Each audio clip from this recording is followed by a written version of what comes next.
மற்றவங்களை பற்றி ஒரு சட்டையே பண்ணல. மற்ற காங்கிரஸ்காரன் பூரா வந்து எமர்ஜென்சி சப்போர்ட் பண்ணிட்டு திமுக அகேன்ஸ்டாக நிற்கிறான். காமராஜர் ஒருத்தர் மாத்திரம் இந்த பக்கம் நிற்கிறார். நின்ன உடனே அவர் தைரியமாக நின்றார். அந்த அம்மாவும் எமர்ஜென்சியில் வந்து திமுகவை டிஸ்மிஸ் பண்ணுறதுக்கு முன்னாடி அவர் காமராஜர் இறக்கிற வரையிலும் அந்த அம்மா ஒன்றுமே செய்யலை. காமராஜர் இறந்த போது தான் பெரியார் இறந்துட்டார். அதுக்கு முன்னாடி பெரியார் இறந்து ஒரு வருஷத்துக்குள்ளாரே காமராஜர் இறந்துட்டார். 2 பேரும் போயிட்டாங்கன்னு உடனே டிஸ்மிஸ் பண்ணாங்க.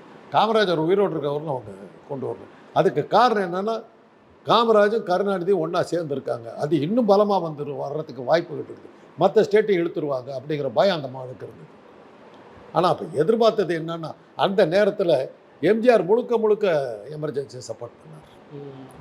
அன்றைக்கி கலைஞருடைய செல்வாக்கு கொஞ்சம் குறைஞ்சிருந்த நேரத்தில் எம்ஜிஆருடைய செல்வாக்கு உயர்ந்திருந்த நேரத்தில் தமிழ்நாட்டில் எதிர்பார்த்த ஒரு கலவரமோ எதுவோ திமுக ஆட்சி கலைஞ்ச போது வரல.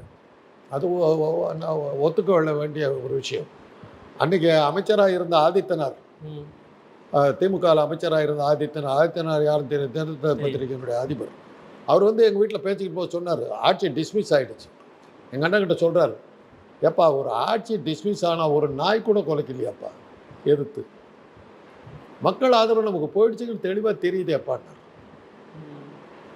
அதெல்லாம் தான் வந்து அன்றைக்கி வந்து ஒரு திமுகவில் ஒரு பெரிய பிளவு வந்ததுக்கு எமர்ஜென்சி முடிஞ்சு திருப்பி இதுக்கு வந்தபோது எலெக்ஷனில் வந்து கலைஞர் பெருசாக தோத்தார்.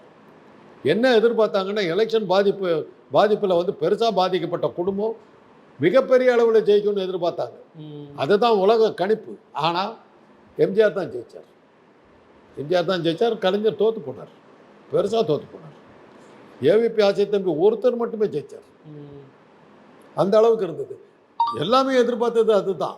அதுக்கு காரணம் என்னென்னா எம்ஜிஆருடைய செல்வாக்கு முழுசா பெருசாக வளர்ந்து அவர் எம்ஜிஆர் வந்து எமர்ஜென்சி ஆதரித்தார்.